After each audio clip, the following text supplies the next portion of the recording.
मंगलमय मंगल करण वीतराग विज्ञान।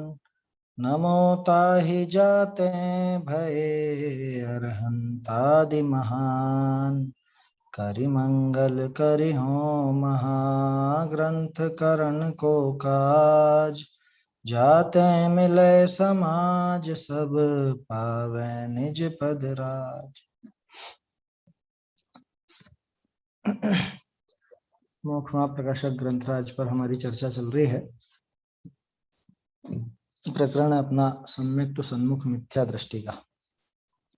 इसमें अपन ने देखा कि सम्यक दर्शन के लिए इसने एक तरह से कमर कस ली है बिल्कुल, और अपना कार्य करने का हर्ष बहुत है। आया था ना, अपना कार्य करने का हर्ष बहुत है, बहुत ज्यादा हर्ष है। इसलिए ये उन सब साधनों को करता है ना, जो भी साधन बताए, परीक्षा और तत्व का विचार, शास्त्र का अभ्यास, परस्पर में पूछना, चर्चा, वार्ता इत्यादि सब करता है। क्यों करता है? क्योंकि इसको अंतरंग प्रीति से और उस काम का हर्ष बहुत है। एक तो अंतरंग प्रीति हुई है, और अंतरंग प्रीति हुई है इसीलिए वो साधन करता है। बहुत हर्षित होकर के करता है, मरे मन से नहीं करता है, समझ में? बहुत प्रसन्नता है इसलिए करता है। फिर उसके बाद अपन ने देखा था कि सम्यक तो सन्मुख क्यों कहा इसको, कि इसलिए कहा कि अभी तो प्राप्त नहीं हुआ है, लेकिन कब तक हो जाएगा? कि बहुत जल्दी हो जाएगा। इसी भव में हो जाएगा या अगले भव में हो जाएगा। साहब अगले भव में साधन नहीं मिले तो, देवशास्त्र गुरु नहीं मिले तो, है जिनवाणी पढ़ने को नहीं मिली तो, कि कोई दिक्कत नहीं है। अभी जो कर रहा है ये, इसके संस्कार के बल से अगले भव में भी इसे सम्यक तो प्राप्त हो जाएगा, कोई दिक्कत नहीं। आया समझ में? कोई समस्या नहीं है। इस भव में अभ्यास करी परलोक विषय, तिर्यंचादि गति विषय भी जाई, तो तहां संस्कार के बलते देव गुरु शास्त्र का निमित्त बिना भी सम्यक हो। साक्षात निमित्त की बात है ये, कि साक्षात देव गुरु शास्त्र आदि नहीं मिले तो भी सम्यक तो प्राप्त कर लेता। अरे सातवें नरक के नारकी को क्या मिल रहा है बताओ? न तो कोई देव दर्शन है, न कुछ है। अच्छा, देवगति के देव भी वहां जाकर के संबोध नहीं सकते। देवगति के देव कहां तक जा पाते हैं? तीसरे नरक तक। तीसरे नरक से नीचे उनकी सीमा नहीं है, उसके नीचे नहीं जा सकते, है ना। अधिक से अधिक तीसरे नरक तक वो जा सकते हैं। जैसे वो सीता जी का जीव बना था ना देव, वो संबोधने गया तो तीसरे नरक में कौन थे? रावण थे। उनको तो संबोधने गया, और लक्ष्मण शायद चौथे में थे, या लक्ष्मण तीसरे में और रावण चौथे में होंगे, जो भी है। तो वहां तक तो गया संबोधने, लाने की कोशिश भी करी, ला थोड़े ना सके। आया समझ में? तो तीसरे तक तो देव भी संबोधने चले जाते हैं, लेकिन सातवें में कौन संबोधने जाए? है वहां न तो देव दर्शन है, न कोई शास्त्र है, न कोई शास्त्र की बात सुनाने वाला है। सबसे भयंकर मौसम है वहां, सबसे भयंकर मौसम। भयंकर ठंड पड़ती है, ये पता है कि नहीं आपको? ऊपर के ऊपर ऊपर के नरकों में गर्मी है। कहां तक? कि 4 नरक और 5वें का कुछ हिस्सा, और बाकी बचा हुआ हिस्सा, और छठा और 7वां, ऐसे वहां पे भयंकर ठंड है। ऊपर ऊपर गर्मी है और नीचे भयंकर ठंड है ना। कोई ऐसा सोचता होगा वो मेरु समान लोह गल जाए, ऐसी शीत उष्णता था। तो सर्दी और गर्मी सभी जगह होती होगी? सब जगह नहीं है। प्रत्येक नरक में सर्दी, प्रत्येक नरक में गर्मी नहीं है ना। वो अपन ऐसे कहें कि जैसे 4.5 नरक, लगभग लगभग 4.5 नरक तो समझ लो वो गर्मी गर्मी के हैं, भयंकर गर्मी उत्तर उत्तर बढ़ती हुई। और फिर उसके बाद के जो हैं 2.5, लगभग लगभग कह रहा हूँ, है ना। ऐसा 4.5 तो क्या बनेगा वहां पे, उस नरक का कुछ भाग ऐसा समझना। और बाकी के हिस्से में वो ठंड है भयंकर। इतना प्रतिकूल मौसम रहता है कि वो बिल्कुल जैसे लोहा वगैरह भयंकर ठंड में बिल्कुल ऐसा हो जाता है ना, छार छार सा हो जाता है, टुकड़े टुकड़े हो जाता है, जंग लग जाती है, ऐसा हो जाता है। मेरू के समान हो लोहे का गोला तो भी गल जाए, ऐसा होता। तो अब वहां पे उनके शरीरों की क्या हालत होती होगी ऐसे मौसम में, ऐसी प्रतिकूलता में? कैसे वो आत्म विचार कर सके? लेकिन कर लेता, गजब की बात है, सम्यक दर्शन प्राप्त कर लेता। तो वहां जाके कर लेंगे हम, है? कह रहे हर कोई नहीं कर पाता। यहाँ मौका मिला, यहाँ तो कर नहीं रहा, और कह रहा है कि वहां कर लेंगे। भूल में हो जो सोचते हो ना, 7 नरक में भी तो हो जाता। अरे हो जाता है तो वो कितनों में से किसको होता है? एक रेशो तो निकालो उसका। अरबों खरबों में से किसी एक को नहीं, असंख्यों में से एक को समझना, ऐसा है। जैसे वो बताया ना, साधिक 2000, वो मतलब उत्कृष्ट सीमा है, उत्कृष्ट से उत्कृष्ट सीमा। कोई अगर रहे त्रस पर्याय में तो साधिक 2000 सागर तक रह सकता है। वैसे ही उत्कृष्ट बताया है कि 7वें नरक में भी जीव सम्यक दर्शन कर लेता है। कर लेता है कोई ऐसी हंसी खेल की बात नहीं। कितने जीव कर लेते हैं? उदाहरण पढ़ा गया किसी का अभी तक? पुराणों में कोई किस्सा पढ़ा कि वहां पे 7वें नरक में सम्यक दर्शन प्राप्त करके आया था वो? है? किस्सा ही नहीं मिलेगा। संभव है, असंभव तो नहीं है, संभव है, लेकिन ऐसा सुनने को मिलेगा नहीं। इसलिए भूल में मत रहना कि अभी नहीं हुआ तो बाद में भी कर लेंगे। बाद के भरोसे नहीं रहना तो ये है, यहीं पे अभी कर लेना। हाँ बोलो। ये नरक निरोध वगैरह को भी जैसा प्रमाण से सिद्ध किया है अपने इसमें, परीक्षा से, परीक्षा हाँ, इन चीजों की। उसमें परीक्षा कैसे होगी? देखो, पहले भी अपन ने बात की थी ना, अप्रयोजन भूत बातों की परीक्षा कैसे होती है कि किस व्यक्ति ने कहा, वहां पे व्यक्ति की प्रमाणता से उनकी प्रमाणता होती है। और उस व्यक्ति की पहले कही हुई बातों की परीक्षा तो कर ही ली, प्रयोजन भूत बातों की परीक्षा कर ली। तो अब जिन्होंने प्रयोजन भूत बातों में हमसे गड़बड़ नहीं कहा, वो अप्रयोजन भूत बात में क्यों झूठ बोलेंगे? इस तरह से परीक्षा हो जाती है, तो उसमें कोई दिक्कत नहीं, इस तरह से हो जाती है उनकी परीक्षा। तो कहने का अर्थ यह है कि भैया यहाँ पे कर लेना, यहाँ मौका मिला है, यहाँ सर्व प्रकार से अवसर आ चुका है, समझने लायक बुद्धि भी हो गई है, वो सब बातें भी। अभी पंचलब्धि का स्वरूप भी आएगा आगे, उसमें भी अपन देखेंगे सारी चीजें प्राप्त हो चुकी हैं जितनी हमें आवश्यक है सम्यक दर्शन के लिए, जितना आत्म कल्याण के लिए आवश्यक है वो सब बहुत आराम से प्राप्त हो चुका है। और अभी मिले हुए मौके में अगर ये काम नहीं कर पाया तो बाद में तो पता नहीं क्या होगा।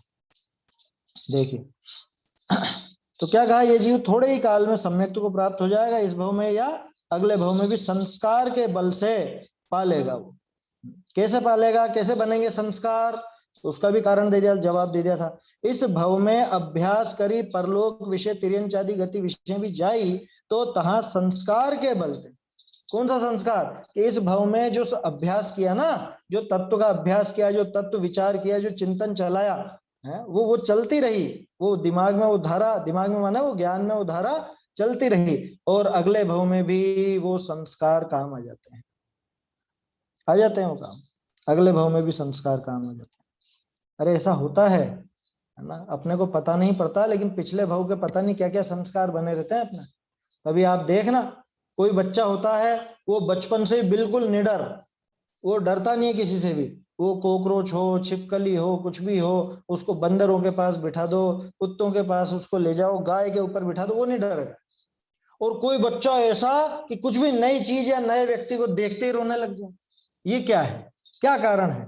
कि पिछला कुछ ऐसा संस्कार बना हुआ है। कोई ऐसा रहता है, जैसे मान लो आपको किसी से भी डर नहीं लगे, किसी से भी, लेकिन छिपकली से ऐसे डर जाओ कि बेहोश हो जाओ देख के, ये भी तो होता है ना, ऐसा होता है बहुत से। तो ये क्या कि पिछले भव का कुछ ना कुछ संस्कार है इस तरह का। किसी को आग से बहुत ऐसा भयभीत हो जावे, या समझ लो खून देख करके बेहोश हो जाए, तो कुछ भी बहुत सी बातें हो सकती हैं। मैं ये नहीं कह रहा हूं कि वो संस्कार है ही सही, लेकिन ऐसा संभव है। पिछले भव के संस्कार से और चीजें भी तो आती हैं, तो जब और चीजें पिछले भव के संस्कार से आती हैं, तो ये तत्व विचार, तत्व अभ्यास भी पिछले भव के संस्कार से आ जाते हैं। इसलिए तत्व के अभ्यास में तो निरंतर लगना ही चाहिए, निरंतर लगे रहना। ये संस्कार बन गया तो अगले भव में काम कर जाएगा। और अगले भव का इंतजार क्यों करें, यहीं पे निपटा ले ना काम। तो संस्कार तो बन जाएगा सो अच्छी बात है, लेकिन इसी भव में क्यों नहीं निपटाएं? कि संस्कार बना ले, अगले भव का संस्कार बना ले। कि क्या करोगे संस्कार बना के? पिछले भव से इस भव में भी लेके आए हो संस्कार, तो अभी क्या कर लिया जो आगे कर लोगे? हैं? इसलिए अभी ही निपटा लेना ये काम। आया समझ में? सम्यक दर्शन का यानी अपने आत्म कल्याण का कार्य अभी ही निपटा लेना। और इच्छा सम्यक दर्शन की नहीं होनी चाहिए, इच्छा होनी चाहिए स्वयं को समझने की। आज तक मैं खुद को नहीं समझ पाया, तो मैं स्वयं को समझूं, उस सुख को प्राप्त करूं जिस सुख की तलाश अनादिकाल से है मुझे। उस सुख की प्राप्ति की इच्छा हो, मुझे सम्यक दर्शन करना। सम्यक दर्शन की करेगा क्या सम्यक दर्शन करके, ये तो बता। है? कि नहीं सम्यक दर्शन करना। अरे भैया, सम्यक दर्शन का लेना देना उस सुख से है, इस वजह से वो सम्यक दर्शन की बात करते हैं, प्रेरणा देते हैं कि सम्यक दर्शन प्राप्त करो। लेकिन वास्तव में तो वो सुख चाहिए ना, है? वो सुख की अभिलाषा होनी चाहिए। तो ऐसा है, इस भव में अभ्यास करके परलोक में तिर्यंच आदि गति में भी जाए तो वहां संस्कार के बल से देव गुरु शास्त्र का निमित्त बिना भी सम्यक हो जाए। क्यों हो जाए, उसका कारण कल अपन ने देखा था कि यहाँ जो ये अभ्यास करता है उससे इसके कर्मों की शक्ति मंद हो जाती है ना, वो मोहनी आदि की शक्ति मंद हो जाती है। तो उसके फल स्वरूप वो आगे जब अगले भव में या इसी भव में आगे जो उसका उदय आएगा, जो अभी इसने मंद करी है उसका उदय जब आएगा तो मंद आएगा, या मंद होते होते होते ऐसा समय आएगा कि किसी समय उसका उदय ना रहे। जिस समय उदय नहीं है उसी समय सम्यक दर्शन। ये कर्णानुयोग की परिभाषा है। सम्यक दर्शन किसे कहते हैं कि दर्शन मोहनी के उदय के अभाव में जीव की दशा को सम्यक दर्शन कहते हैं, ऐसी ही परिभाषा है। उसे अपन आत्मा की तरफ से बोलते हैं तो आत्म स्वरूप की सही सही श्रद्धा है ना, या व्यवहार से कहें तो 7 तत्वों की सही सही श्रद्धा, उसका नाम सम्यक दर्शन। वो आत्मा की तरफ से कह दिया। कर्णानुयोग से पूछेगा तो वो तो यही कहेगा क्या कि दर्शन मोहनी के उदय का अभाव सो सम्यक दर्शन। वो दर्शन मोहनी का रोल आ गया पूरा। तो वो कैसे बनता है कि वो इस तरह से बनता है कि पहले तत्व विचार जब चलता है जीव का तो उसके निमित्त से वो पिछला बंधा हुआ जो दर्शन मोहनी है वो कमजोर पड़ता है, अथवा जो नया बंधता है वो भी कमजोर बंधता है। और फिर जब उसका उदय काल आता है पिछले बंधे हुए का नए बंधे हुए का, तो वो बहुत कमजोर होता हुआ आता है, हीन हीन हीन हीन हीन होता हुआ आता है। और एक समय आता है कि जब उसका उदय नहीं रहता, वही समय सम्यक दर्शन है। तो वो कौन सा समय कब होता है ऐसा कि इधर जीव का तत्व विचार चलता रहता है, इधर इसके आत्मानुभव का प्रयास चलता रहता है, और उधर उसका उदय का अभाव हो जाता है, उसी समय इसके सम्यक दर्शन हो जाता है। ध्यान ना, उदय के अभाव की बात कही मैंने, है ना, तो उसका क्षय हो गया ऐसा नहीं कहा, क्योंकि उधर तो चाहे कर्म का उपशम हो या कुछ भी हो, कुल मिला के उस समय उसका उदय नहीं रहता। जो मिथ्यात्व प्रकृति है दर्शन मोहनी की, उसका उदय नहीं रहता, उसी समय इसको सम्यक दर्शन हो जाता है, ऐसा है। चलिए देखते हैं आगे। मूल कारण यह ही है। कौन है मूल कारण, बताओ किसके लिए कह रहे हैं टोडरमल जी मूल कारण? वो कर्म का उदय नहीं रहता ये, या जीव का वो तत्व विचार जो चलता है वो, कि संस्कार? क्या है मूल कारण? वो संस्कार है कि वो तत्व विचार है कि ये जो कर्मों का अनुदय हुआ ये है कि देखो कर्णानुयोग से पूछोगे तो कर्मों के अनुदय को कहेगा। दर्शन मोहनी का उदय का अभाव, उदय नहीं होना, वो उसका मूल कारण है। लेकिन वो किसके हाथ में है? वो किसके हाथ में है? कर्मों का अनुदय अपने हाथ में है क्या कि मैं दर्शन मोहनी को पकड़ के भी इसकी रोक दूं, थोड़ी सी मशीन रोक दूं इसकी, है? ऐसा तो नहीं होता ना। तो हमारे हाथ की बात क्या है इसके अंदर? हमारे हाथ की बात तो तत्व विचार है, वो तत्व अभ्यास है। तो वो अभ्यास के बल से ही हुआ था ये सारा काम, आपने गौर किया हो तो अभ्यास का बल वो मूल कारण है। उसी से संस्कार बनता है, उसी से वो कर्मों की शक्ति क्षीण होती है, वो दर्शन मोहनी हीन पड़ता है। वो सारा का सारा खेल तत्व अभ्यास के ऊपर है, तत्व विचार के ऊपर है। ताते ये जिनवर कथित तत्व एक चीज, अभ्यास करीजे। हाँ, हाँ, ये तत्वाभ्यास ऐसा मतलब इस कैसे करें, ये जैसे कोई कार्य का सोचा अपन ने करना है और हो नहीं रहा, हुआ नहीं, तो उसी समय एकदम दिमाग में आ जावे, अरे जिसका जिस समय में जो कार्य होना है वो निश्चित है, वही उसी समय में होगा, मैं इसका करता तो नहीं हूँ, इसका कार्य का उपादान जगेगा, अपने आप ही हो जाएगा। यही है क्या हाँ, तत्व? हाँ, ये भी तत्व विचार है, ये भी तत्व तो विचार है, इस फिर तरह से भी इसके चलेगा। अलावा फिर लेकिन और कौन इतना सा? अकेला नहीं, इतना अकेला नहीं, क्या हम्म, कि जब जैसा होना होगा वैसा हो जाएगा, इससे आगे बढ़िए। कहाँ हाँ, होगा, कहाँ होगा कि अभी इसके होने की योग्यता नहीं है तो नहीं हो रहा है, होने की हाँ, योग्यता होगी तो हो जाएगा? कहाँ कि मुझ में नहीं होता, हाँ, हाँ, मैं तो करता नहीं हूँ, मुझ में होता मैं नहीं है। करता नहीं, मुझ में होता नहीं है, मेरे से इसका लेना देना नहीं। मेरे जो भाव हो रहे हैं उन भावों का करता मैं हूं, इन भावों से इस कार्य का कुछ भी लेना देना नहीं है। ये तत्व विचार है, और ये तत्व विचार दृढ़ होते होते जब अपने स्वरूप की तरफ दृष्टि जाएगी, या अपने स्वरूप की तरफ ये झुकेगा, है ना, ये तत्व विचार ही लेकर के जाएगा इसको वहां तक। क्या हाँ, गाड़ी तो यही है, क्या हाँ। गाड़ी यही है, तत्व विचार तत्व अभ्यास इसी तरह से चलेगा, है ना। कर्ता कर्म के बुद्धि मतलब जैसे चलती है, कर्ता कर्म की व्यवस्था क्या है, वस्तु व्यवस्था कैसी है, निमित्त उपादान का कैसा क्या काम होता है, जीव का क्या कर्तृत्व भोक्तृत्व आदि है, कहाँ पे क्या लगता है, मेरे भावों का अन्य क्रियाओं से क्या संबंध है, या मैं मेरे भावों का भी पलटने वाला हूं क्या, या ये जो मेरे भाव उठे हैं ये क्या है, ये मेरा स्वरूप है क्या, है? अच्छा। ये सारी हाँ। चीजें धीरे धीरे धीरे धीरे इसी को अपन दृढ़ करते जाएं तो ये तत्व विचार आगे बढ़ करके उधर आत्मा की तरफ ले जाता बस है। और ये कोई विधि तार यही उपाय है ना, यही बहुत उपाय बढ़िया। है ना। इतना मात्र नहीं है, लेकिन कैसा कि अरे जब होना होगा तब होगा, वो वाली बात तो अपन ने पहले भी देखी थी। वो तो हाँ ट्रक वाले भी लिखा के रखते हैं पीछे क्या, कि हाँ। भाग्य से क्या क्या लिखते हैं वो, समय से पहले समय और से भाग्य पहले से बाद ज्यादा से किसी को नहीं मिलता। इतना सीधा है क्या ये दर्शन, जो ट्रक वाला भी समझ गया इस बात को कि नहीं, एक खास बात यह है कि मुझ में नहीं होता। अपन ने मुझे पहले नहीं। क्रमबद्ध पर्याय के संबंध में बात करी थी ना। क्रमबद्ध हाँ पर्याय क्या चीज है, कि जब हाँ हाँ जिसका जिसमें जिस स्थल में जिस विधि हाँ। से जिस होता वह कार्य है, तब उसका उसमें उस स्थल में उस विधि से होता यह वह कार्य। इतनी मात्र क्या क्रमबद्ध पर्याय, ये चीज तो ट्रक ड्राइवर भी जानता, इतनी मात्र नहीं है, इससे आगे बढ़िए। होनो सो दुनिया में होसी, थारे का ही ना हो, मुझ में नहीं होगा जो कुछ। मुझ में नहीं सही। होता।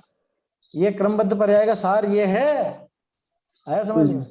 हाँ एक सही क्रमबद्ध पर्याय चिंतन। अपन यूं बोल लेते हैं कि बस जब जिसका जैसा जिसमें जो होना है सो वैसा होता है, ये तो दुनिया वाले बोलते हैं, इसमें क्या बड़ी बात है। तो क्या उनको क्रमबद्ध पर्याय की श्रद्धा हो गई क्या? तो क्रमबद्ध पर्याय जहां से निकली है, देखिए क्रमबद्ध पर्याय जहां से निकली है वो 308 से 311 गाथा की टीका अमृत चंद्राचार्य की जो पंक्तियां हैं, क्या है वहां, जीवो ही तावत क्रम निमित्त आत्म परिणामेर उत्पद्य मानो जीवे। इसमें ये बात नहीं आई है कि जब जहां जैसा जिसका जैसा होना है सो वैसा होगा, वो नहीं है। उसमें है कि जीवो ही तावत क्रम नियमित आत्म परिणामे उत्पद्य मानो, कि जीव अपने आत्म परिणामों से ही परिणमित होता है, उसमें अन्य का कुछ परिणमन नहीं है, अन्य में जीव का परिणमन नहीं है, ये बात खास है। और हम क्या पकड़ते हैं, हम पकड़ते हैं कि जब जिसका जिसमें, है ना, वो वाली बात पकड़ लेते हैं। खास चीज है कि किसका किसमें कहाँ है, कि मेरा मकान बनना होगा तब बन जाएगा। अरे तेरा मकान है क्या जो तेरा मकान बनना होगा, है?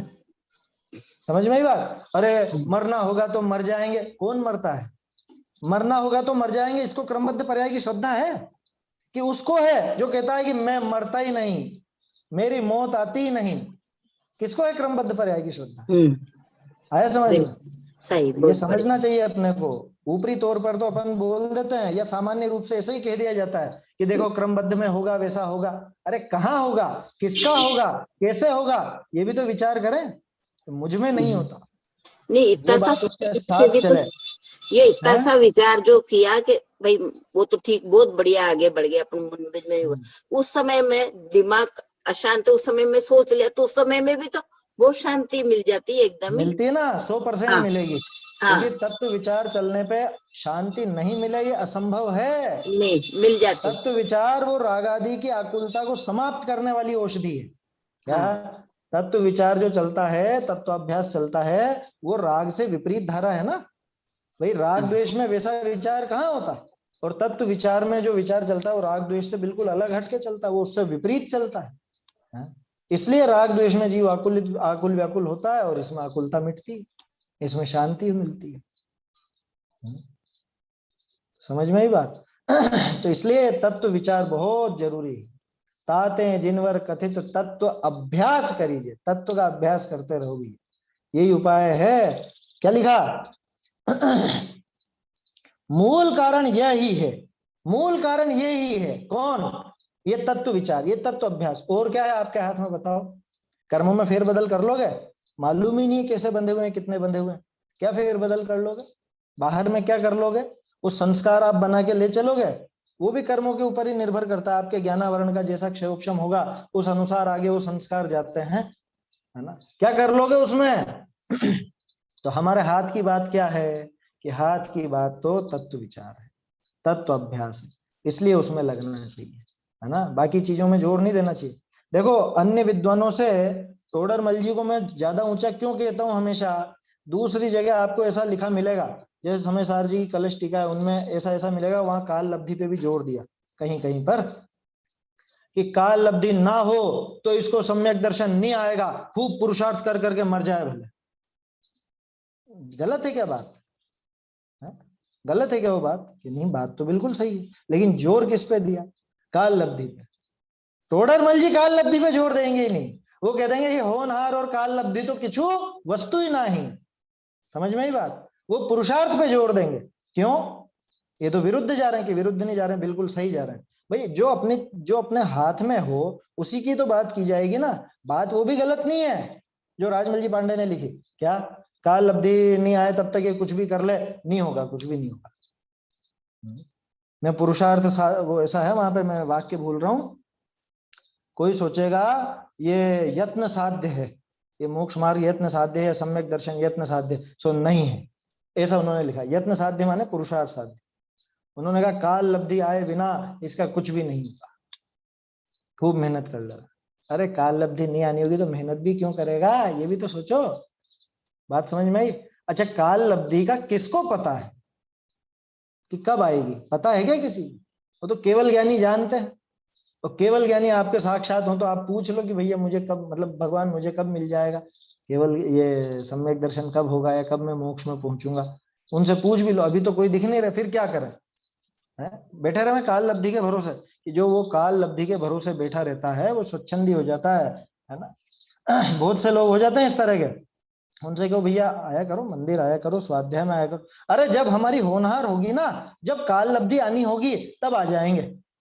इतनी बात तो पढ़ के सीख गया वो, और फिर सीख करके स्वच्छंदी हो गया कि जब हमारे मंदिर आने का क्रमबद्ध पर्याय में होगा ना तब हम आ जाएंगे। कि बहुत बढ़िया सीखा तू क्रमबद्ध पर्याय, है बहुत अच्छी काल लब्धि सीखा तू। टोडरमल जी कहते हैं कि नहीं, ये तू ही है जो करेगा, तेरे करने पर ही होगी। कह रहे साहब हमने तो सुना काल लब्धि के। हाँ तो वो काल लब्धि भी तो तभी आ जाएगी ना। ये तेरा जो पुरुषार्थ चलेगा वही तो है काल लब्धि। माने क्या? किसको कहते हैं काल लब्धि? कि जिस समय वो कार्य हो जाए वही काल लब्धि है। अभी काल लब्धि नहीं चल रही क्या आपकी? काल लब्धि हमेशा चलती है। जैसा जो काम हो रहा है उस काम की काल लब्धि है। इस समय हमारी काल लब्धि कैसी है? ये मोक्ष मार्ग प्रकाशक पढ़ने की है, या जो विचार आपके उठ रहे हैं इसकी काल लब्धि चल रही है। क्या दिक्कत है इसमें? बोलो। और कैसी होती है काल लब्धि? कोई अलग से विशिष्ट चीज है क्या? प्रत्येक समय का जो परिणमन है वो उसी समय होगा, ये उसकी काल लब्धि बस। तो इसमें क्या दम है इस बात में? काल लब्धि पे क्या जोर देना? कारण कि वो अपने हाथ की बात नहीं। दूसरी बात, हम केवल ज्ञानी नहीं कि हमें पता हो कि कौन से समय में क्या काम होने वाला है। जिसका पता ही नहीं उस पर माथा मार के क्या करो। इसलिए टोडरमल जी ने पुरुषार्थ से ही मोक्ष प्राप्ति ऐसा लिखा है। पुरुषार्थ से मोक्ष प्राप्ति, वो 9वें अधिकार में पढ़ेंगे अपन। तो अभी तो क्या कह रहे हैं? मूल कारण यही है। इसमें बहुत से मैंने वो निशान लगा रखे हैं। आगे वो इकट्ठा बड़ा प्रकरण आएगा ना तब और विशेष अपन देखेंगे। अभी तो आगे ये पूरा पैराग्राफ अंडरलाइन करने जैसा है। ये जो आ रहा है अभी, ये और इसके अगला जबरदस्त पैराग्राफ है। 260 पेज तो महत्वपूर्ण पृष्ठों में से एक है मोक्ष मार्ग प्रकाशक के। ये तो दिमाग में रहना चाहिए। 260 क्या जैसे छठी गाथा, 15वीं गाथा है, ऐसा ये 260 नंबर पेज। क्या कह रहे हैं? मूल कारण तो यही है। देवादिक का तो बाह्य निमित्त है, सो मुख्यता करी तो इनके निमित्त ही ते सम्यक तो होई। ध्यान देना, अब एक एक शब्द पे ध्यान देना। टोडरमल जी क्या कह रहे हैं, क्योंकि ये प्रकरण बाद में उलझाएगा, आप उलझ भी सकते हो इसमें। क्या कह रहे हैं? देवादिक तो बाह्य निमित्त हैं, सो मुख्यता करी तो इनके निमित्त ही ते सम्यक हुई। मुख्यता से कि अधिकांश जिनको होता है देवशास्त्र गुरु के योग मिलने पर होता है। जो देव होते हैं या जो मनुष्य होते हैं, इन दोनों को सम्यक दर्शन जब भी होता है तो ज्यादातर तो यही देखने में आता है कि देवशास्त्र गुरु के योग से कोई गुरु मिल गए अथवा साक्षात भगवान मिल गए, है ना। सर्वार्थ सिद्धि में दे रखे हैं सम्यक दर्शन के कारण अलग अलग, देव रिद्धि दर्शन और जिन महिम दर्शन, जिन बिंब दर्शन, क्या वेदना और पूर्व का स्मरण, ये सारे हेतु वहां पे दे रखे हैं। तो उनमें से मुख्यता करी तो इनके निमित्त ही ते सम्यक हुई। किनके? देवशास्त्र गुरु का जो योग हुआ उसके, उस निमित्त से। तारतम्यते, तारतम्य क्या चीज है? तारतम्य क्या है? तारतम्य का मतलब होता है तर और तम। देखो, एक तो तारतम्य बोलते हैं ताना बाना, ताना बाना समझते हैं, उसको भी तारतम्य कहते हैं। ज्यादातर इसी तरह से समझाते हैं कि जैसे एक कपड़ा है, अब इस कपड़े में ताना और बाना, वो ऊपर से निकल रहा है और ये नीचे से निकल रहा है। ऊपर से अपन देखते हैं तो एक कपड़ा नजर आ रहा है, लेकिन इसकी बारीकी तो जो इसका विशेषज्ञ है वो जानता है कि इसके ताने बाने में कुछ गड़बड़ है कि क्या है, कैसे इसके रेशे हैं, वो सब एक ही अर्थ। दूसरा, तारतम्य शब्द तर और तम से बना है। इसको अगर ढंग से आप समझना चाहें तो तर और तम किसको बोलते हैं? जैसे एक होता है सुंदर, सुंदरतर और सुंदरतम, है ना? डिग्री होती है ना, डिग्री इंग्लिश में आप पढ़ाते हो बच्चों को, कंपेरेटिव डिग्री और सुपरलेटिव डिग्री, क्या जो तुलना की जाती है। तो तर और तम, श्रेष्ठ, श्रेष्ठ तर और श्रेष्ठ तम, है ना? ये इससे जो भी अपन उदाहरण लेना चाहें उसमें तर और तम लगा करके बहुत प्रयोग करते हैं आप। अधिकतर, अधिकतम, सूक्ष्मतर, सूक्ष्मतम, ऐसा है। तो जो बारीकी है उसके हिसाब से वो तर और तम का भाव आता है ना?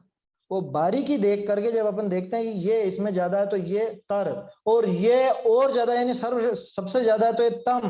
तो तारतम्य जो इसके अंदर है, किसमें है? कि देव शास्त्र गुरु के निमित्त से सम्यक दर्शन होता है। अब इसका तारतम्य माने कि कितनों को देव गुरु शास्त्र के निमित्त से होगा या कितनों को नहीं होगा, या इनका कितना योगदान है, इसकी जो बारीकी है, इसकी बारीकी तो कैसी है? क्या कह रहे हैं? तारतम्यते पूर्व अभ्यास संस्कारते वर्तमान इनका निमित्त न होई तो भी सम्यक तो हो ही सके है।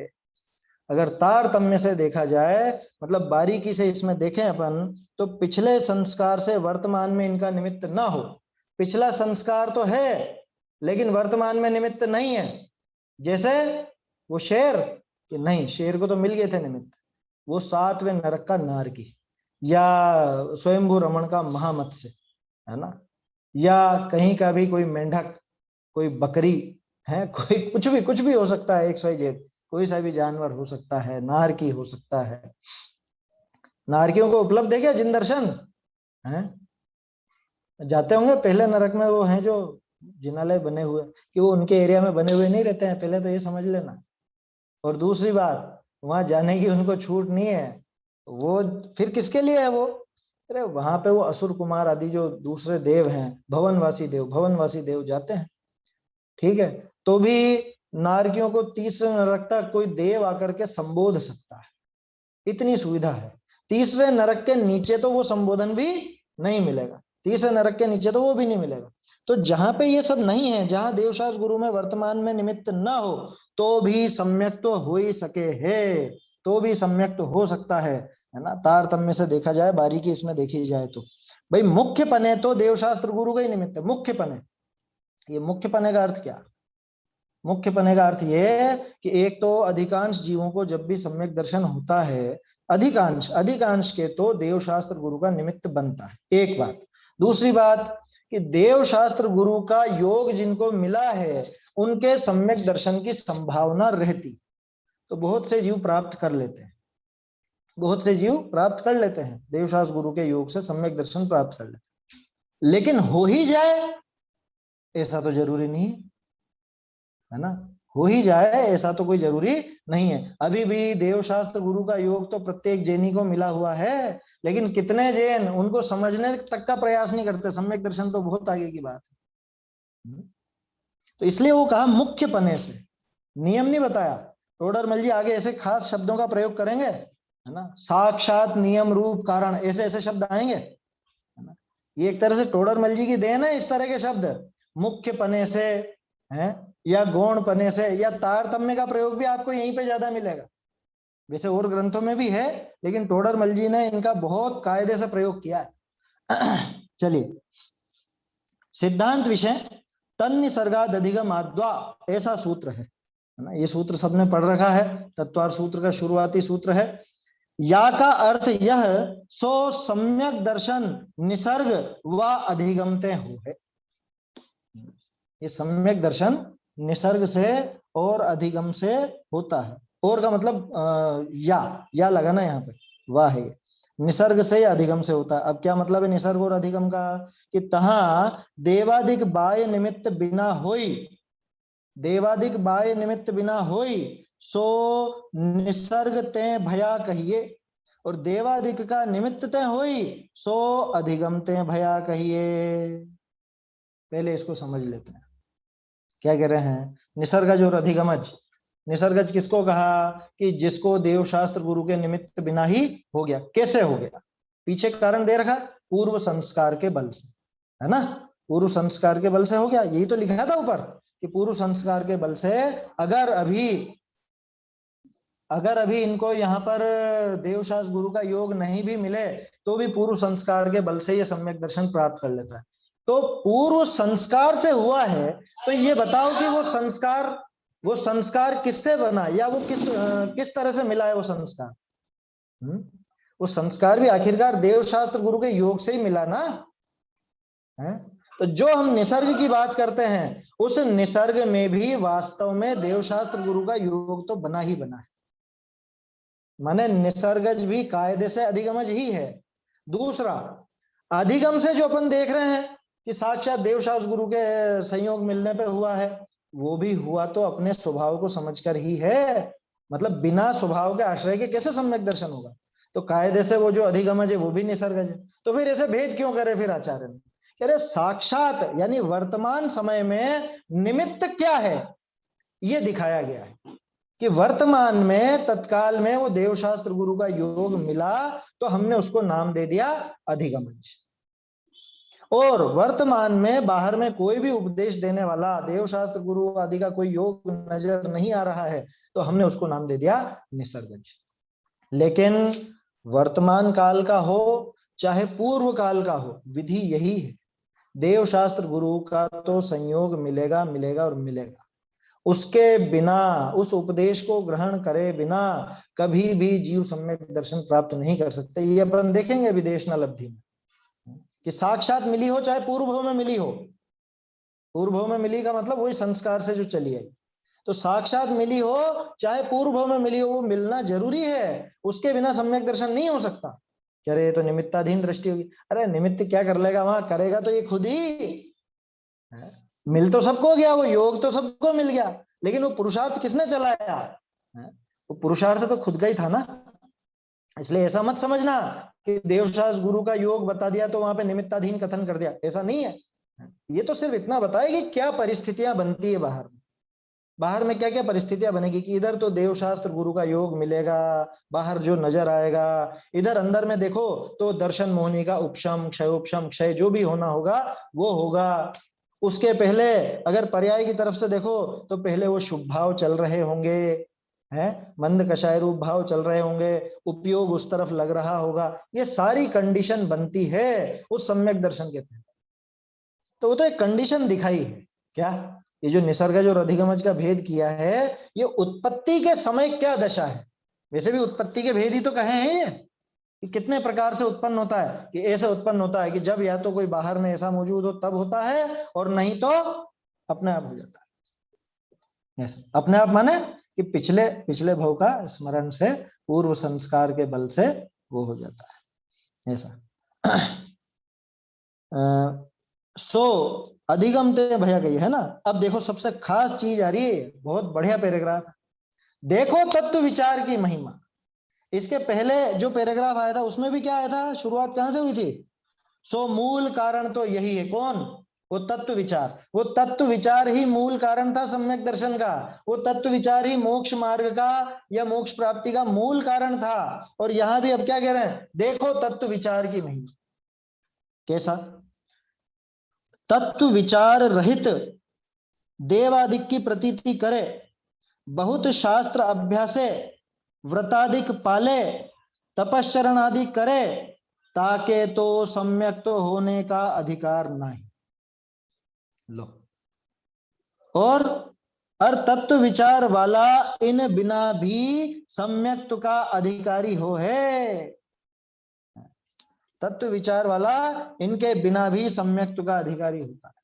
बोल्ड पंक्तियां हैं तो बोल्ड कर ही रखिए, है ना, और निशान लगा लीजिएगा आप। इन पंक्तियों को गौर से देखिए।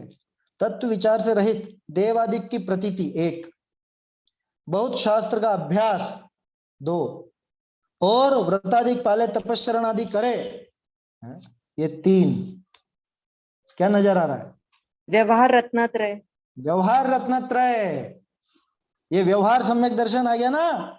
कौन सा? देवादि की प्रतीति, देव शास्त्र गुरु की प्रतीति, ये व्यवहार सम्यक दर्शन का अभ्यास, ये व्यवहार सम्यक ज्ञान, और इधर व्रतादिक का पालन और तपस्चरण, ये व्यवहार सम्यक चारित्र। टोडरमल जी ने सीधे सीधे क्यों नहीं लिख दिया कि व्यवहार रत्नत्रय करे? तो मुझे इसमें 2 बातें नजर आती हैं। एक बात तो ये कि टोडरमल जी की शैली पूरा खुलासा करने की है, तो वो सिर्फ नाम लिख देते तो इतना विचार तो करते ही नहीं अपन, बस हाँ कि हाँ व्यवहार व्यवहार व्यवहार कुछ बात हुई। एक बात। दूसरी बात, टोडरमल जी इसको व्यवहार रत्नत्रय नाम देना ही नहीं चाहते थे।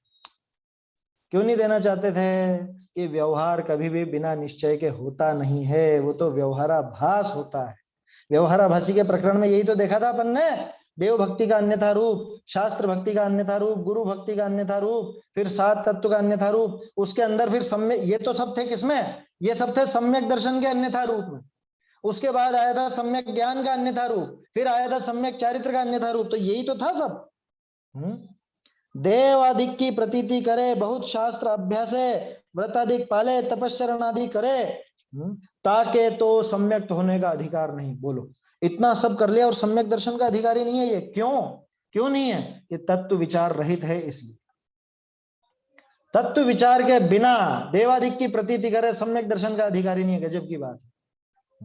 अब सोचो आप, जितना भी क्रियाकांड करते हैं, जो भी वो धमाल धमाल, क्या कहां पे आया था? पंचास्ति गाय जी की 170वीं गाथा में है। अंकुर भाई देखना वहां पे, वो बाहरी क्रियाकांड की धमाल में उद्दमर शब्द था। 172 तो आखिरी है।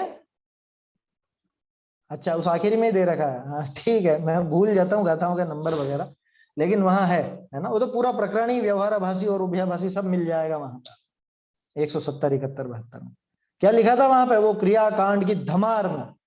अब सोचो, वो क्रियाकांड का उड्डमर शब्द था, उड्डमर। उड्डमर से धमार शब्द बना है। आया समझ में? उड्डमर संस्कृत में है और ये धमाल हमने हिंदी में कर दिया। तो ये क्रियाकांड की धमार में जो रचे हुए हैं, क्या करते हो साहब आप? धर्म कर्म में भी थोड़ा क्या करते हो? क्या हम तो पाठ करते हैं, हम तो पूजा करते हैं, हम तो विधान करते हैं, हम तो वो माला फेरते हैं साहब। क्या 108 बार हमने नमोकार मंत्र का जाप किया, माला फेरी। आजकल और नई नई चीजें चल गई अपने में, रात्रि जागरण, क्या अखंड पाठ, अखंड पाठ, अखंड पाठ चलने लग गए ना। ये अपनी परंपरा नहीं है ये, है ना। कहीं होता हो तो आप उसको भला मत समझ लेना, क्योंकि लोग बाग विचार करते हैं नहीं, और लिया है दूसरों के देखे देख अपने में भी घुसा लिया। अखंड पाठ, अखंड पाठ कैसे होगा? हमारे यहाँ पे रात्रि में आरंभ क्रिया का निषेध है। रात में मंदिर भी नहीं खुलते हैं, कायदा तो ये है अपना।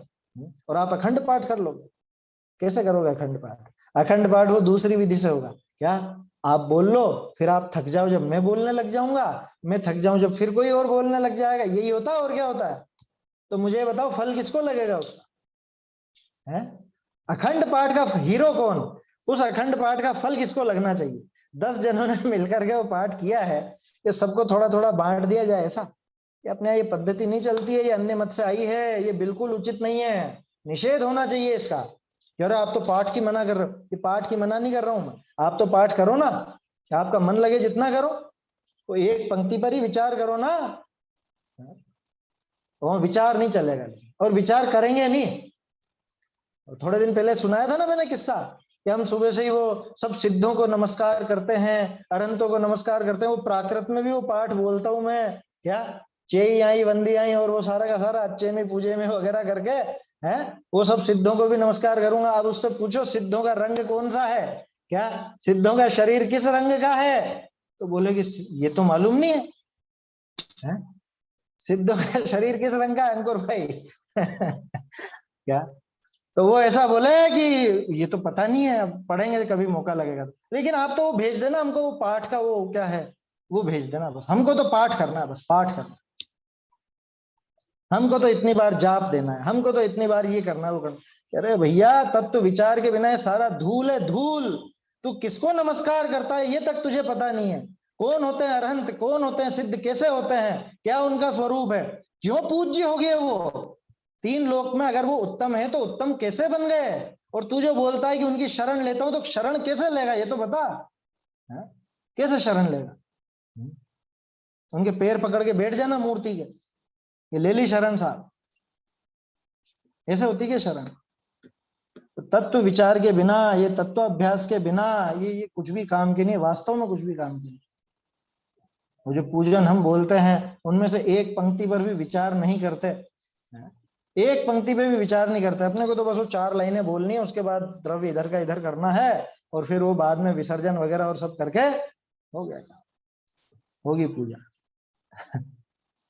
धूल नहीं हुआ, धूल भी गुरुदेव कहते थे धूल बराबर भी कोई फल नहीं मिलने वाला इसको। कह रहे नहीं उसने इतना कुछ करा तो पुण्य तो मिलेगा, कि ये तो उसके परिणामों पर निर्भर करता है कि उस समय इसके शुभ भाव रहे कि नहीं रहे, कि उस समय पे तीव्र कषाय थी कि मंद कषाय थी, क्या था, उस अनुसार वो होगा। क्या कह रहे हैं? तत्व विचार के बिना, तत्व विचार रहित देवादिक की प्रतीति करे। बोलो कैसी प्रतीति? कैसी प्रतीति? ऐसी प्रतीति कि कोई गर्दन काट दे तो भी दूसरे के आगे सिर नहीं झुकाए, ऐसी प्रतीति। आया समझ में? ऐसी प्रतीति सच्चे देवशास्त्र गुरु की कि सपने में भी किसी को नमस्कार नहीं करूं मैं, ऐसी प्रतीति। बोलो शास्त्र की ऐसी प्रतीति कि सच्ची जिनवाणी को ही नमस्कार करूंगा, कोई भी आ जाए और उसमें उल्टी सीधी बात लिखी हो और तो भी मैं उसको नमस्कार नहीं करूं, उसका अभ्यास नहीं करूं, हाथ तक नहीं लगाऊं जो विपरीत हो जिनागम से, ऐसी प्रतीति।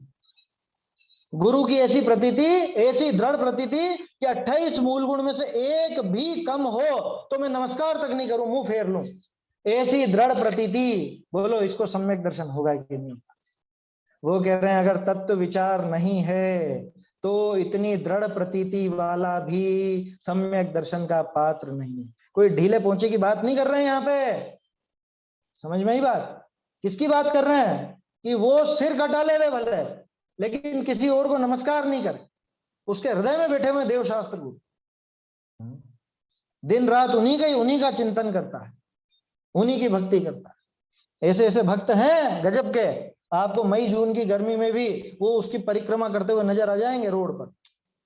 ऐसे हैं बहुत से लोग, क्या मंदिर की परिक्रमा लगाएंगे दिन में, मतलब सुबह दोपहर शाम ऐसे 3 बार परिक्रमा लगाएंगे, क्या ऐसे हैं? देखे नहीं क्या आपने? हमारे यहाँ तो है, हमने तो देखे इस तरह। भर दोपहरी में भयंकर गर्मी बरस रही हो और वो वहां पे चक्कर लगा रहे रोड पर, एक जना नहीं दिख रहा है लॉकडाउन में, और वो आराम से वो परिक्रमा दे रहे, परिक्रमा देते हैं डेली। ऐसे ऐसे हैं, आया समझ में? वो पूरे मंदिर की, और ऐसे लगाता है जैसे 3-4 मंदिर है तो पूरे तीनों मंदिरों की परिक्रमा हो, ऐसे इतना। किसी और क्या नहीं जावे, किसी और को नमस्कार नहीं करे। कह रहे हर किसी को मुनि मान लेते होंगे, साधु मान लेते, नहीं, 28 मूल गुणों को यथावत देखे तो ही नमस्कार करे, नहीं तो नहीं करे, इतना दृढ़। बोलो सम्यक दर्शन का पात्र है या नहीं? तो टोडरमल जी का अगला प्रश्न होता है कि तत्व विचार है या नहीं। अगर तत्व विचार है तो हम उसको पात्र मानेंगे, और अगर तत्व विचार नहीं है तो इतनी दृढ़ श्रद्धा वाला भी सम्यक दर्शन का पात्र नहीं है। ये तो हुई व्यवहार सम्यक दर्शन की बात। अब शास्त्राभ्यास, भैया हाँ अब जैसे किसी को बताना हो अपने धर्म के लिए, जैसे श्रद्धा रखना, तो ये आप तो कह रहे हो कि दृढ़ श्रद्धा नहीं था वो देवशास्त्र गुरु का। हाँ अब किसी को बताना हो कि तत्व विचार क्या चीज है एक तरह से, तो कैसे समझाएं उसको कि तत्व विचार ये है, इसके तत्व बिना? विचार क्या चीज है? हाँ, इसके बिना सब कैसे समझाएं किसी को समझाना हो तो? भाई तत्व विचार ये है कि जो भी काम आप कर रहे हो ना, उसके बारे में आप सोचो कि ये क्या चीज है, ये मैं कर रहा हूं तो क्यों कर रहा हूं, ये जो हो रहा है काम ये कैसे हो रहा है, ये इसका स्वरूप क्या है ना? तत्व विचार में सारी चीजें आ जाएंगी, द्रव्य गुण पर्याय आ जाएगा, तत्व विचार के अंदर कर्ता कर्म की व्यवस्था आ जाएगी, है ना? कौन इसका कर्ता है कौन नहीं है, ये सारी चीजें आ जाएंगी। कुल मिला के वस्तु व्यवस्था के विचार को तत्व विचार कहा जाता है। 7 तत्व आ जाएंगे उसके अंदर, 7 तत्वों का उसमें विचार चलेगा, वो तत्व विचार है भाई। जैसे सीधी सी जैसे बात, किसी को समझाना हो, एक्सप्लेन करना हो कि हाँ तत्व विचार क्या चीज है, ये उसको समझाना हो तो सबसे पहले आप सीधी भाषा में समझाओ कि भैया तुम नमो अरहंताणम बोलते हो, तो ये अरहंत कौन है ये तो विचार करो। ये भी तत्व विचार है, उसमें क्या है, अरहंत भगवान कैसे हैं, उनका क्या स्वरूप है। हम नमो नमो नमस्कार कर रहे हैं, तो वो नमस्कार क्यों क्यों कर रहे हैं, इनको नमस्कार दूसरे को क्यों नहीं कर रहे हैं, क्या कर दिया इन्होंने ऐसा जो इनको नमस्कार कर रहे हैं, इनका स्वरूप क्या है? अभी आगे बहुत बढ़िया शब्द आएंगे 262 पेज पे, है ना, तद्रूप होकर के विचार चला, ऐसा आएगा, वो देखेंगे अपन।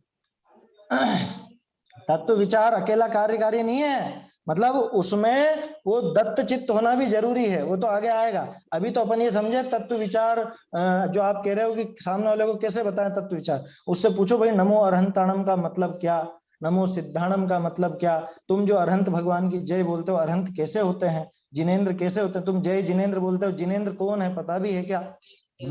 देखो बहुत समय पहले, लगभग 3-4 साल पहले की बात होगी, एक कोई वीडियो आया था, कोई पता नहीं कौन दूसरे धर्म कुछ अन्य मत की उपदेशक थी, अब वो यूं सिखा रही कि जैनी भाई अरहंताणम बोलते हैं, सिद्धाणम बोलते हैं, लेकिन उसका उनको अर्थ भी नहीं आता है नमो अरहंताणम, अरहंतों को तो नमस्कार कर दिया, लेकिन वो अरहंत आणम, वो आणम का क्या है, आणम माने आज्ञा। और अपने जैनी भाई भी सोच रहे हैं कि और क्या क्या बढ़िया बात बताई, कैसी गजब की बात बताई। सुनिए, आप लोगों ने सुनी होगी वो वीडियो, बहुत पहले देखी थी मैंने, पता नहीं श्वेतांबर की किसकी थी, साधु की अन्य थी शायद।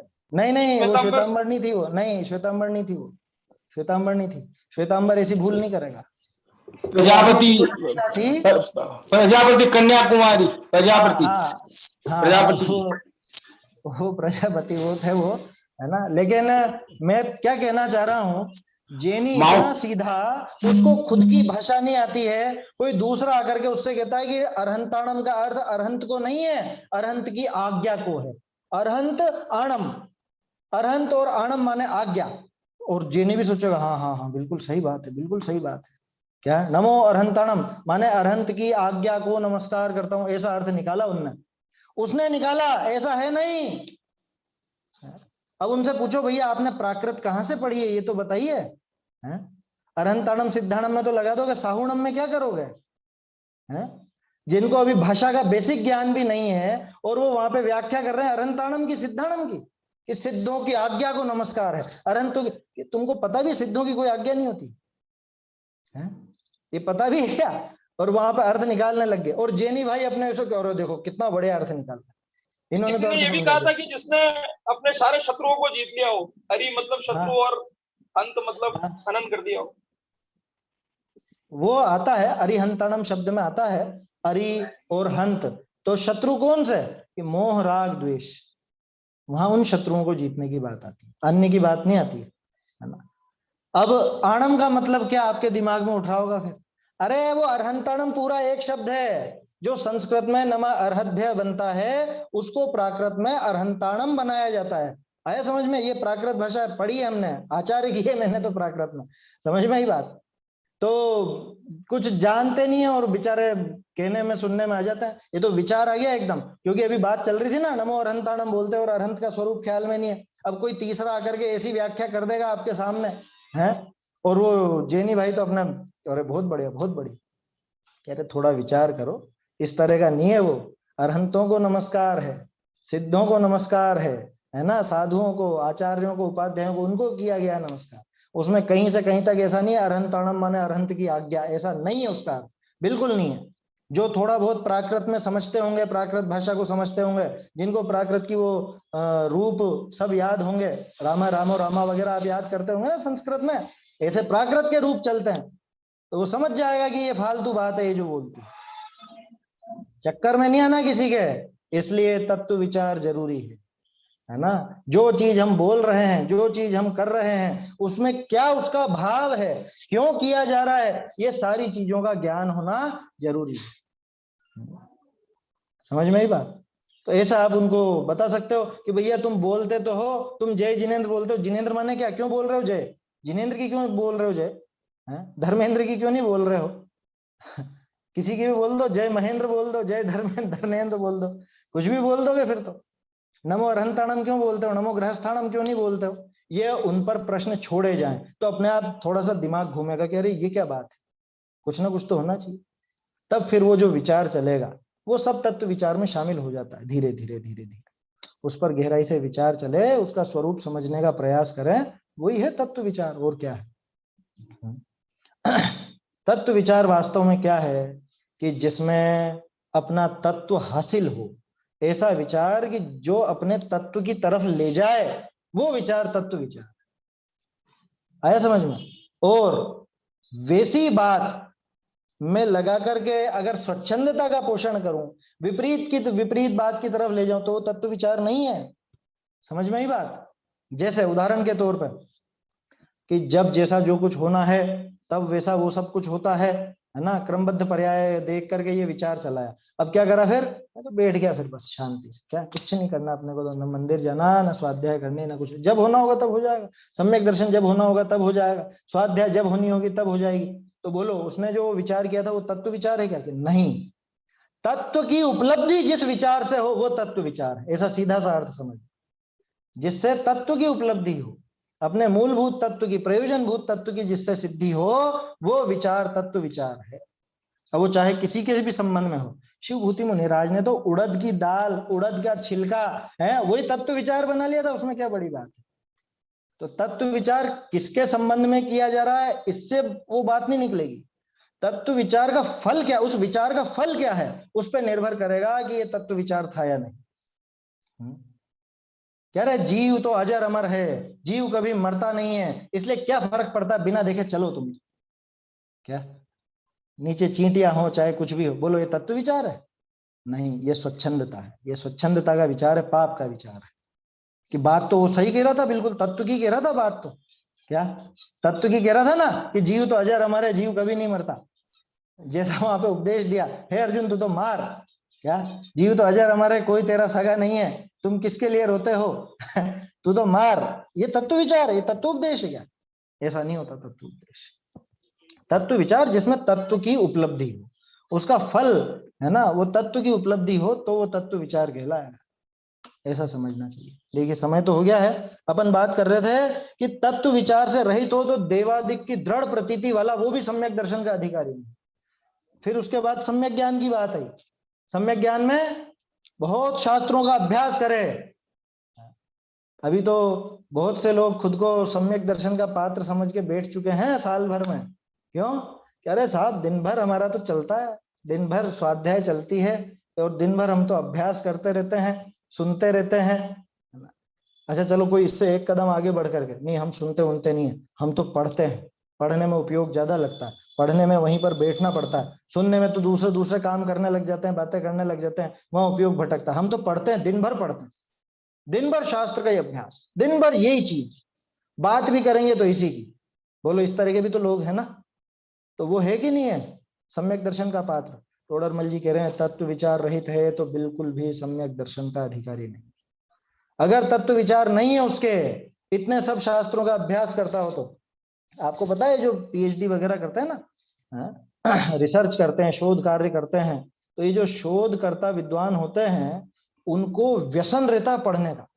ऐसा व्यसन रहता है, मतलब आप तो क्या पढ़ते होंगे, अपन लोगों को मालूम नहीं, अपने ग्रंथों की गाथाएं और वो सब, उनका वो यहाँ पे ऐसा है और वहां ऐसा है, इससे वो बात कटती है, इससे वो बात मिलती है, ये सारी चीजों की जानकारी उनको रहती है।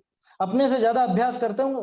मान लो किसी ने विषय बनाया समय सार जी को अपनी पीएचडी का, तो वो समय सार को, और अगर वो शोधकर्ता विद्वान है तो वो इतने दत्त चित्त होकर के अभ्यास करेगा जितना अपन नहीं करते।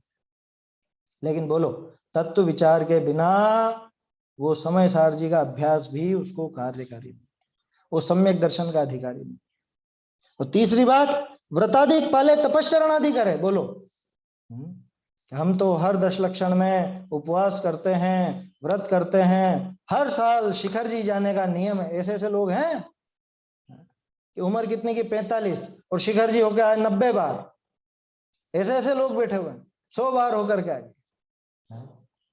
बोलो वो है कि नहीं सम्यक दर्शन का पात्र? यहाँ कह रहे हैं तत्व विचार के बिना तो बिल्कुल भी सम्यक दर्शन का पात्र नहीं। बिना तत्व विचार के सम्यक दर्शन का अधिकारी नहीं है। कुछ भी कर ले, कुछ भी व्रत कर, तप कर, जो करना है कर, सम्यक दर्शन का अधिकारी नहीं है अगर वो तत्व विचार नहीं करता। ऐसा है। और इन सबके बिना भी, इनके बिना भी सम्यक दर्शन का अधिकारी हो जाता है तत्व विचार वाला। वो बोलो उसने क्या करा, सातवें नरक के नारकी ने क्या करा? उसने न तो ऐसे देवादिक की प्रतीति जैसी आपके नजर आती है ऐसी उसके नहीं दिखती, वो स्वयंभू रमण के मत्स्य महामत्स्य को भी नहीं नजर आती ऐसी चीज। शास्त्रों का अभ्यास तो कहाँ से होगा उनके, और ये व्रताधिक पालन ये भी उनके नजर नहीं आता, तपश्चरण भी उनके नजर नहीं आता, है ना। तो उनके बिना भी वो तत्व विचार वाला सम्यक दर्शन का अधिकारी हो जाता, और ये नहीं हो पाता। ये तत्व विचार की इसके अंदर प्रेरणा है। अभी तो अपन ने कर ली है बात, और अपन कल इसके बारे में विशेष देखेंगे। इसमें मैं आपको कुछ विशेष पेज नंबर नोट कराऊंगा जो इससे मिलते जुलते हैं। ये सबसे ज्यादा आया हुआ विषय है, टोडरमल जी का मूल स्वर है ये तत्व विचार की प्रेरणा। तत्व विचार के लिए सबसे ज्यादा जोर दिया है उन्होंने, कम से कम 15-20 जगह की मैंने नोट कर रखे हैं ये, कि जहां जहां आपको तत्व विचार की प्रेरणा मिलेगी।